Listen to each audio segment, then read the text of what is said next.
Students, welcome to chemistry with DB sir. আমি DB sir আরেকটা সুন্দর জয়েন্টের কোশ্চেন নিয়ে চলে এসেছি। দেখো, এই যে প্রশ্নটা দেওয়া হয়েছে এটা কিভাবে সলভ করবে সেটা আমি তোমাদেরকে শেখাবো। এখানে বলা হচ্ছে নিম্নলিখিত যৌগগুলির মধ্যে কোনটি অপ্রতিসম যৌগ, তাই তো? তাহলে অপ্রতিসম যৌগ বোঝার কিন্তু অনেক উপায় আছে। তোমাদের সিমেট্রিটা দেখতে হবে, তার মধ্যে কোনো সিমেট্রি আছে কিনা। যদি সিমেট্রি থাকে তাহলে প্রতিসম, আর যদি সিমেট্রির কোনো এলিমেন্ট না থাকে তাহলে অপ্রতিসম, তাই তো? তাহলে সিমেট্রির এলিমেন্টগুলোর মধ্যে বেসিক্যালি সিগমা মানে plane of symmetry, I centre of inversion, তারপরে তোমার সিএন মানে N fold axis of symmetry, এইগুলো আছে। তা যেহেতু এখানে এই যে কোশ্চেনটা আছে এটা সিগমা প্লেন, ওটার কনসেপ্টটাই হয়ে যাবে। আমি সেটাই বলছি। সিগমা প্লেন হলো এমন একটা প্লেন যে প্লেনটা কোনো একটা মলিকুলকে সমান দুভাগে ভাগ করে, অর্থাৎ একটা পার্ট অপর পার্টের মিরর ইমেজ হয়। অর্থাৎ এমনভাবে ভাগ করবে যেন একটা পার্ট অন্য পার্টের মিরর ইমেজ হয়, অর্থাৎ মলিকুলটাকে সমদ্বিখণ্ডিত করতে পারে। এমন একটা কল্পিত তল, যে তল কোনো একটা মলিকুলকে সমদ্বিখণ্ডিত করতে পারে, সেটাকে আমরা বলি সিগমা প্লেন বা প্লেন অফ সিমেট্রি। তাহলে কারোর মধ্যে যদি প্লেন অফ সিমেট্রিটা উপস্থিত থাকে সে কিন্তু অপ্রতিসম হয়ে যাবে। তাহলে আমরা প্রথম যে মলিকুলটা দিয়েছে সেটাকে দেখি, সেটা ক্ষেত্রে কোনো এ আসে কিনা আমরা দেখব। প্রথমটার ক্ষেত্রে এটা এই যে এলিমেন্ট সিএল, এদিকে ব্রোমিন।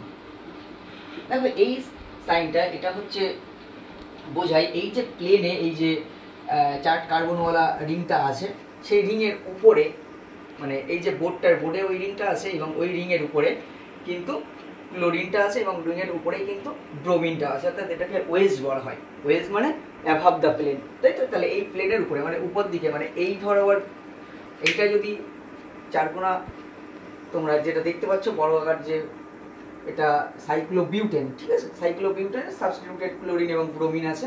তাহলে যা হোক,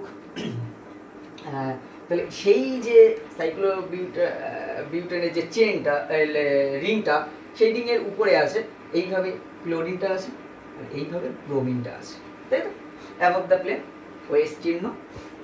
এখন কথা হলো এখানে কি সিগমা আছে, খুব ভালো করে দেখবে আমরা কিভাবে এটাকে একটা প্লেন পাস করালে এটা একটা পার্ট অন্য পার্টের মিরর ইমেজ হবে। আমরা দেখো যদি এইভাবে প্লেন পাঠাই, এইভাবে একটা প্লেন, তাহলে দেখতে পাচ্ছ এই যে ক্লোরিনটাকে মাঝ বরাবর কেটে দেবে, এইভাবে আছে। এই ব্রোমিনটাও এইভাবে মাঝ বরাবর কেটে দেবে। তাহলে এইভাবে একটা প্লেন কিন্তু আছে, সিগমা প্লেন, তাই তো? তাহলে এখানে কিন্তু সিগমা প্লেন আছে, তাই তো? তাহলে এটা সিগমা প্লেন থাকার জন্য এটা কি হয়ে যাবে, প্রতিসম হয়ে যাবে, সিমেট্রিক হয়ে যাচ্ছে, প্রতিসম হয়ে যাচ্ছে, সিগমা প্লেন আছে, তাই তো? তারপরে দ্বিতীয়টার ক্ষেত্রে দেখো সিগমা প্লেন আছে কিনা।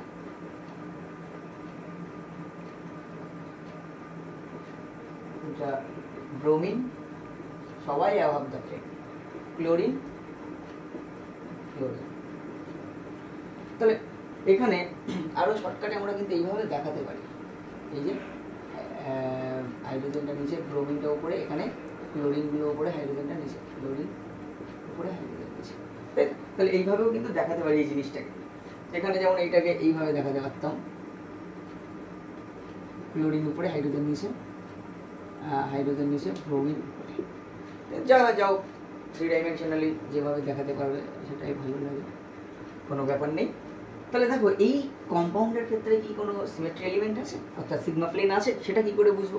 দেখো আমরা এইভাবে যদি একটা প্লেন দিই, এইভাবে একদম এই ব্রোমিন বরাবর এইভাবে একটা প্লেন দেবো, তাহলে দেখতে পাচ্ছ এই পার্টটা এই পার্টের মিরর ইমেজ হয়ে যাবে, অর্থাৎ সমদ্বিখণ্ডিত করতে পারবো। কারণ ব্রোমিনটা এই যে আছে, ব্রোমিনটা অর্ধেক হয়ে যাবে, পড়ে আছে ক্লোরিন, একটা পার্ট অন্য পার্টে দেখো একদম সিমেট্রিকলি থাকবে। তাহলে এইভাবে একটা যদি সিগমা প্লেন যদি আমরা দিই,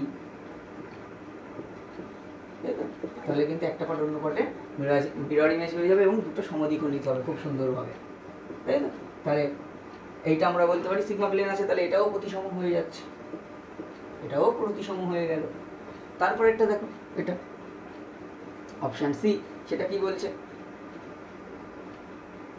অপশন সিটাই বলছে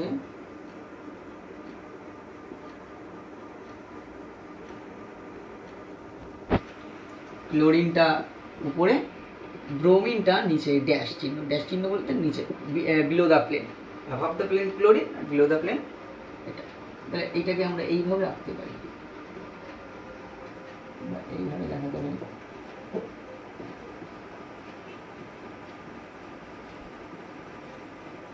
ক্লোরিনটা উপরে, হাইড্রোজেনটা নিচে, এইখানে ব্রোমিনটা নিচে, হাইড্রোজেনটা উপরে, তাই তো?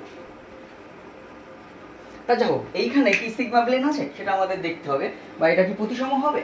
তা আমরা দেখি ভালো করে, কিন্তু ভাবতে হবে যে আমরা এইখানে দেখো ব্রোমিনটা নিচে থাকলেও ব্রোমিনটা এই যে তলের পিছনে আছে লম্বভাবে, আর এটা উপরের দিকে আছে। ব্রোমিনটা একদম সেমভাবে পিছন দিকে আছে, এইভাবে ওই বোর্ডের পিছন দিকে, তাই তো? এবার এই রিংটার 4 মেম্বার রিংটার পিছন দিকে আছে, তাই তো? তাহলে সেই আমরা যদি এইভাবেই প্লেনটা দিই তাহলে সেই ব্রোমিনটাও অর্ধেক হয়ে যাবে, মানে এইভাবে দুটো সমদ্বিখণ্ডিত হবে। কিন্তু তাহলে এইভাবে কিন্তু একটা সিগমা প্লেন আছে, সিগমা প্লেন আছে। তাহলে এটাও প্রতিসম হয়ে গেল। কল্পনা করার ব্যাপার আছে, একটু ভালো করে কল্পনা করতে হবে, ঠিক আছে? তাহলে সিগমা প্লেন আছে, তাহলে প্রতিসম হয়ে গেল। তাহলে এইটাও হলো না অপশানে, এটাও অপশানে হলো না, অপশান সিও হলো না, তাহলে অপশান ডি এখন হাতে, তাহলে অপশান ডি তো হতেই হবে। তা কীভাবে সিগমা প্লেন আছে কি নেই সেটা একটু আমরা বুঝি। দেখো আমি এখানে রাখছি না, এটাই বুঝিয়ে দিচ্ছি। দেখো এখানে ক্লোরিনটা বিলো দ্য প্লেন, আর এই পাশে ক্লোরিনটা অ্যাভাব দ্য প্লেন, আর ব্রোমিনটা বিলো দ্য আছে। যদি এইখানে এটা বিলো থাকলো, কিন্তু এইটা যদি উপরে থাকতো, এই ক্লোরিনটা বিলোতে না থাকে, অ্যাভাব দ্য প্লেন থাকতো, তাহলে কিন্তু আমরা সিগমা প্লেন এইভাবে পাস করাতে পারতাম। কিন্তু যেহেতু এবার আমরা যদি এইভাবে সিগমা প্লেন দিই, দেখো একটা পার্ট অন্য পার্টের মিরর ইমেজ হবে না, কারণ এই ক্লোরিনটা অ্যাভাব দ্য প্লেন, এই ক্লোরিনটা বিলো দ্য প্লেন, তাহলে একটা পার্ট অন্য পার্টের কিন্তু মিরর ইমেজ হচ্ছে না। তাহলে এইখানে কিন্তু sigma no sigma plane, no sigma plane, তাহলে এটাই কিন্তু অপ্রতিসম হয়ে গেল, এটা কিন্তু অপ্রতিসম হয়ে গেল। তাহলে বোঝা গেল কেন? কারণ এই বরাবর যদি আমি দিতাম, তাহলে যদি এই ক্লোরিনটা উপরে থাকতো তাহলে কিন্তু সেটা সিগমা প্লেন থাকতো, কিন্তু এখানে সিগমা প্লেনের উপস্থিতি নেই, কারণ এমন কোনো আমরা কল্পিত তল দিতে পারছি না যে তলটা এইটাকে সমদ্বিখণ্ডিত করতে পারছে বা একটা পার্ট অন্য পার্টের মিরর ইমেজ হয়ে যাচ্ছে।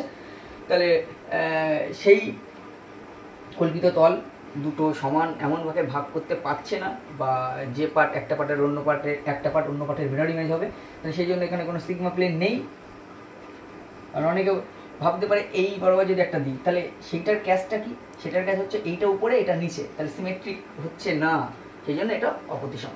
বোঝা গেল? তাহলে কোনো সিগমা প্লেন না থাকার জন্য অপশান ডিটা হলো রাইট অ্যান্সার। তাহলে এই ধরনের জিনিসগুলো খুব মাথা ঠান্ডা করে, খুব এইগুলো করবে, না হলে অনেক সময় ভুল হয়ে যায় প্লেন বুঝতে, ঠিক আছে? তাহলে একটু প্র্যাকটিস করলে হয়ে যায় সাধারণ জেনারেল কনসেপ্ট। সিগমা প্লেনটা কি, আরও দুটো এলিমেন্ট, সেটা আই এবং সিএন, ঠিক আছে? এই দুটোরও কিন্তু কনসেপ্ট সিমেট্রি এলিমেন্ট যেটা, সেইগুলো থেকেও কিন্তু আমরা সিমেট্রি আছে কি নেই সেটা বলতে পারি। তা সেটা যেহেতু এই কোশ্চেনটা সিগমা দিয়ে হয়ে গেল, আমি সিগমা দিয়ে বুঝিয়ে দিলাম। তাহলে আজকে এই পর্যন্ত। এই কোশ্চেন আবার কোনো একটা ভালো কোশ্চেন নিয়ে চলে আসবো। আর তো লেকচার সিরিজ আছে বিভিন্ন চ্যাপ্টার ওয়াইজ বা টপিক ওয়াইজ, সেগুলো দেখো, আর যতটা সম্ভব পারো শেয়ার করো, কমেন্ট করো, আমি আনসার দেওয়ার চেষ্টা করবো। কমিউনিটি পোস্টের উত্তর দেওয়ার চেষ্টা করো, সেখানে ভালো ভালো কোশ্চেন দিই, সেগুলো আনসার দাও, ঠিক আছে? এই আজকে এই পর্যন্ত। পরবর্তী লেকচারে দেখা হচ্ছে, ততক্ষণ ভালো থাকো, সুস্থ থাকো, চ্যানেলটিকে সাবস্ক্রাইব করতে ভুলবে না।